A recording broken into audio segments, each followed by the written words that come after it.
Well, it's happening again. A handful of articles turn into dozens of LinkedIn posts, which turn into a lot of people reaching out to me asking, what the hell is a context graph? Maybe it's a buzzword. Maybe it really is the next $1 trillion industry. But like most new concepts, I do think a lot of people are really overcomplicating it. I've seen some people talking about it being knowledge graph 2.0, or what happened to ontologies, or is this just a vector database on steroids? I kind of just like to think of it as the reasoning layer. I'll give you an analogy. It's the new year, so I know some of us might have health and fitness goals.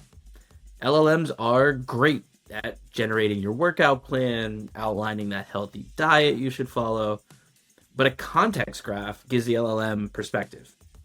It factors in, well, what's the reason you're trying to get healthy? Are you training for a race? Are you doing a CrossFit competition?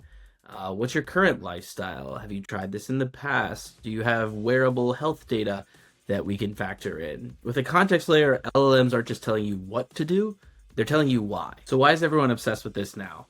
Well, for the past year, we've done our best adding raw information and context to individual and isolated AI agents. But to get AI to work in an enterprise, it needs to know why decisions are made, not just what the data points are.